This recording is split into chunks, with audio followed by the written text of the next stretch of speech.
untuk kita semua. Perkenalkan, saya Bintang Kerul Ramadan, mahasiswi Universitas Negeri Makassar.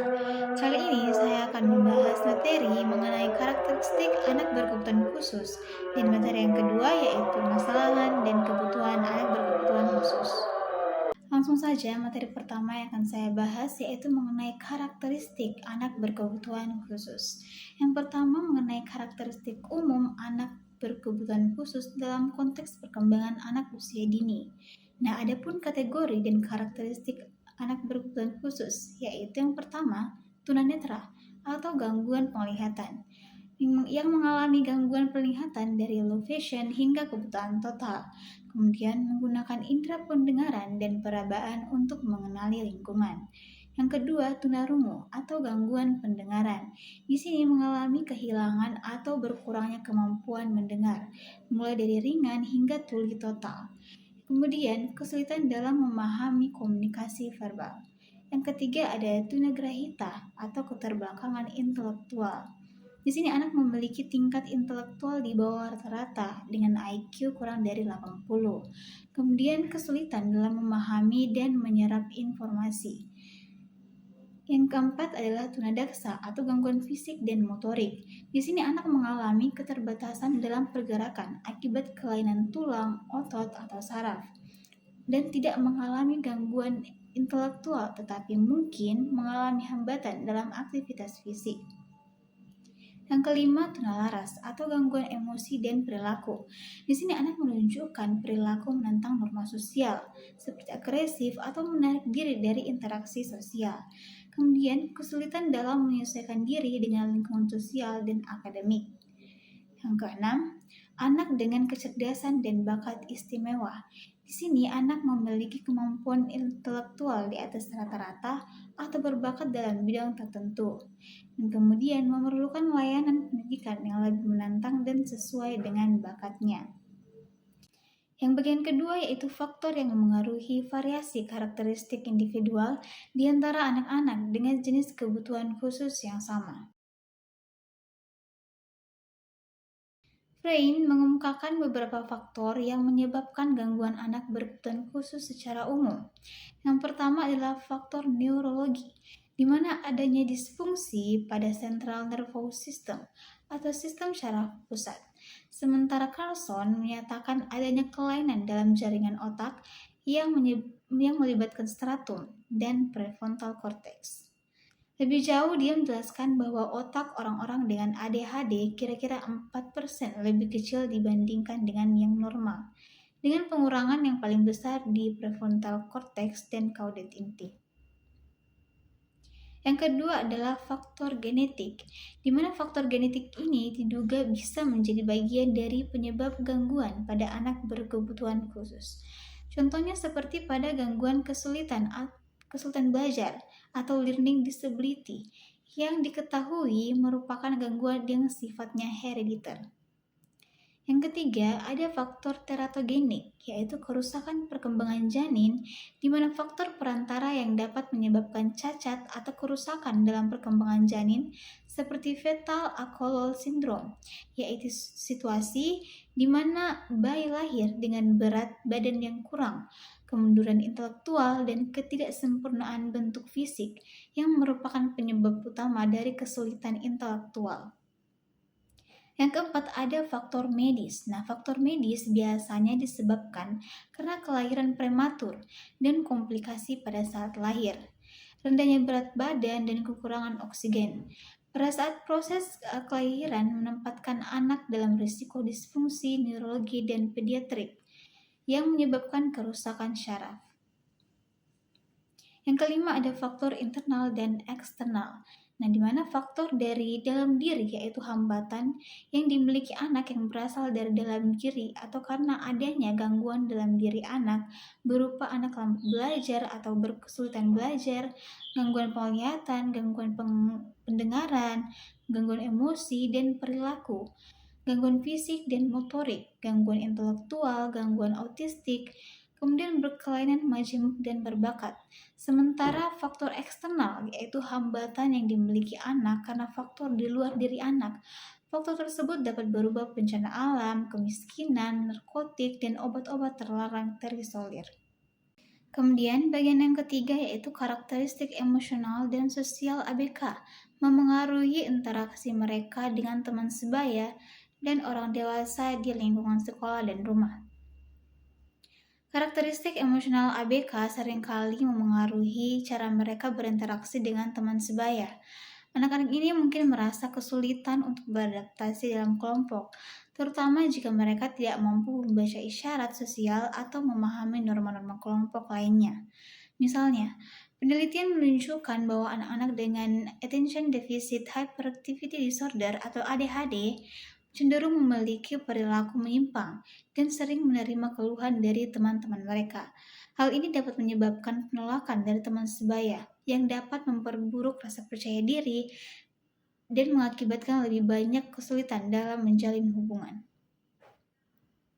Interaksi ABK dengan orang dewasa juga dipengaruhi oleh karakteristik emosional mereka. Anak-anak sering kali lebih bergantung pada orang dewasa untuk mendapatkan dukungan emosional dan bimbingan. Penelitian menunjukkan bahwa hubungan awal antara orang tua dan anak merupakan faktor fundamental yang dapat mempengaruhi perkembangan sosial, emosi, dan perilaku anak. Jika orang tua memberikan dukungan yang positif dan responsif, hal ini dapat membantu meningkatkan keterampilan sosial emosional anak, sehingga mereka lebih mampu berinteraksi secara efektif dengan orang dewasa di sekolah dan di rumah. Lingkungan di sekitar ABK juga berperan penting dalam membentuk kemampuan sosial emosional mereka. Dukungan dari keluarga, sekolah, dan masyarakat dapat membantu anak-anak mengatasi tantangan yang mereka hadapi dalam interaksi sosial. Dengan lingkungan yang mendukung, anak berkebutuhan khusus dapat belajar keterampilan sosial yang diperlukan untuk berinteraksi dengan baik di berbagai kalangan. Kemudian yang baik keempat yaitu dukungan keluarga dapat meningkatkan perilaku adaptif anak berkebutuhan khusus. Nah, keluarga adalah lingkungan terdekat dan utama dalam kehidupan anak. Dukungan keluarga memiliki sumbangan terbesar dalam membentuk anak disabilitas mencapai penyesuaian yang akurat. Nah, dukungan keluarga juga dapat meningkatkan perilaku adaptif anak berkebutuhan khusus dengan memberikan perhatian, penguatan positif, dan konsistensi dalam melatih keterampilan sehari-hari. Keluarga yang responsif menciptakan lingkungan yang aman dan mendukung, serta melibatkan anak dalam aktivitas rumah tangga sesuai kemampuan mereka. Selain itu, keluarga yang terlibat aktif dalam proses terapi atau intervensi dapat memperkuat hasil yang ingin dicapai, membantu anak mengembangkan kemandirian dan keterampilan sosial. Materi kedua yang akan saya bahas yaitu mengenai permasalahan dan kebutuhan ABK. Yang pertama yaitu permasalahan yang dihadapi oleh anak berkebutuhan khusus, di mana salah satu tantangannya yaitu kesenjangan pemahaman tentang kebutuhan ABK. Guru, orang tua, serta masyarakat mungkin tidak sepenuhnya memahami karakteristik unik yang dimiliki setiap ABK. Kesalahpahaman ini dapat menyebabkan pendekatan yang kurang sempurna. Sebagai akibatnya, anak tak mendapatkan dukungan yang sinkron. Buat mengatasi hal ini, pelatihan dan pendidikan bagi seluruh pihak yang terlibat sebagai kuncinya. Keterbatasan sumber daya pula sebagai kendala signifikan. Sekolah seringkali kekurangan fasilitas yang mendukung, seperti alat bantu belajar khusus, teknologi pendidikan, atau aksesibilitas fisik yang memadai. Selain itu, jumlah pengajar atau tenaga pendukung yang terlatih buat menangani ABK seringkali tidak mencukupi. Lingkungan sosial yang kurang mendukung juga bisa menjadi tantangan. ABK seringkali menghadapi cacat atau diskriminasi, baik dari teman sebaya ataupun dari masyarakat. Hal ini bisa memengaruhi rasa percaya diri serta motivasi belajar mereka. Nah, adapun terdapat faktor terkait aktivitas ABK dalam menjalani pendidikan inklusinya. Yang pertama itu faktor pendorong. Nah, adanya ketentuan tertulis dari pemerintah melalui peraturan pemerintah nomor 19 tahun 2005 pasal 4 ayat pertama akan standar nasional pendidikan yang hendaklah dilaksanakan oleh para pemangku pendidikan inklusi, yaitu berbunyi mendorong keterwujudan sistem pendidikan inklusi, yakni setiap satuan pendidikan memiliki kompetensi dalam penyelenggaraan pembelajaran bagi siswa dengan kebutuhan khusus. Tertera pula pada pasal 6 yang menyatakan bahwa adanya jaminan keberlangsungan pendidikan inklusif berdasarkan kebutuhan oleh pemerintah daerah.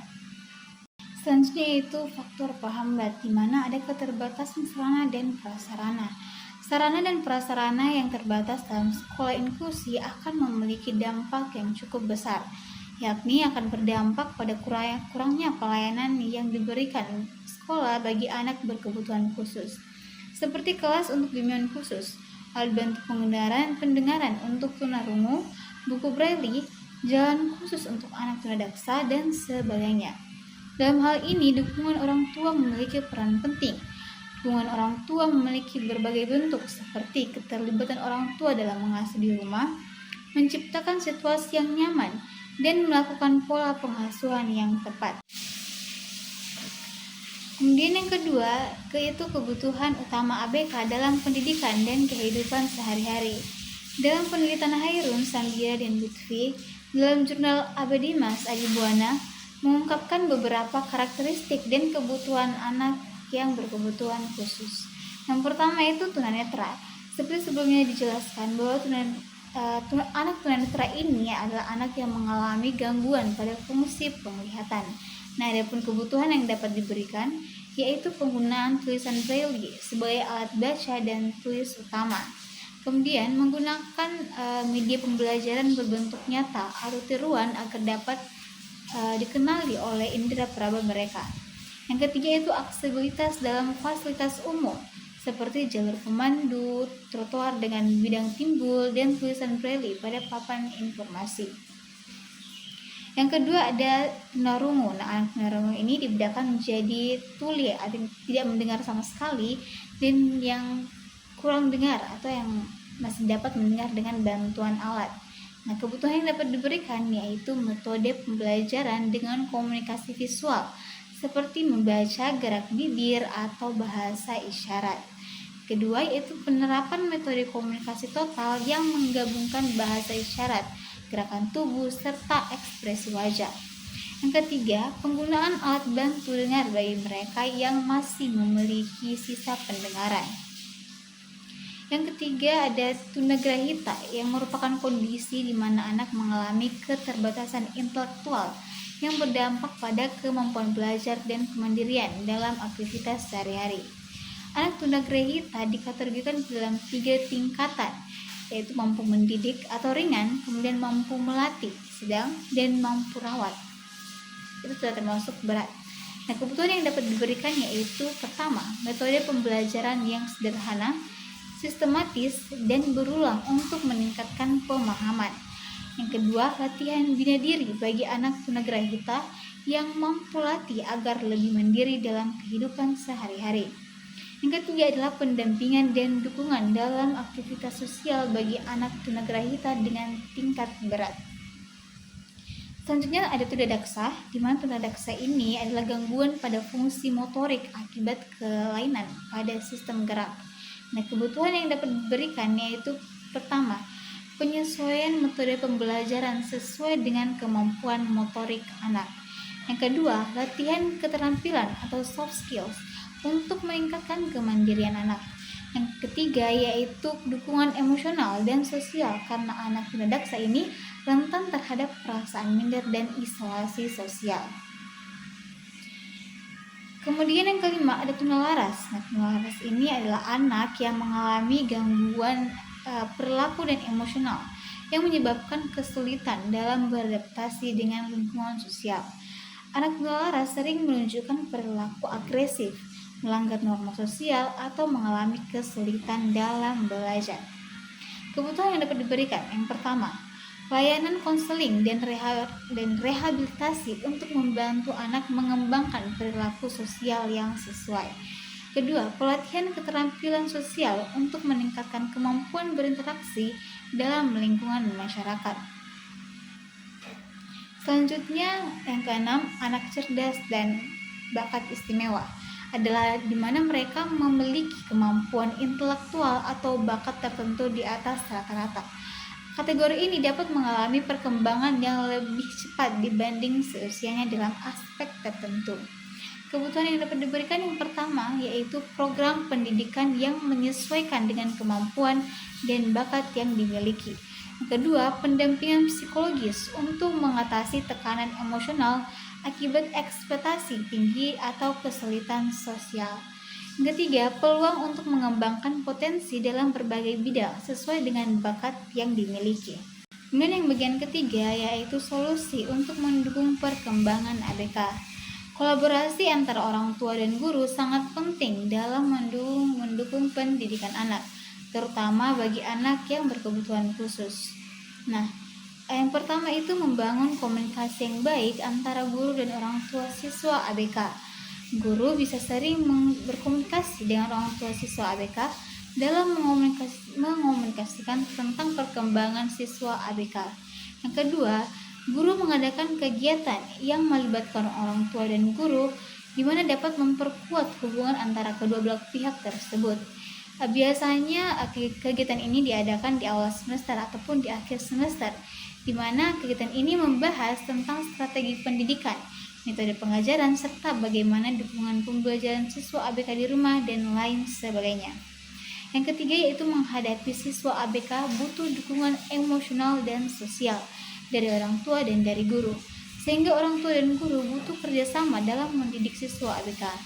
Dengan memahami tantangan yang dihadapi siswa, baik di rumah maupun sekolah, mereka butuh lingkungan yang mendukung dalam proses pendidikan ABK tersebut.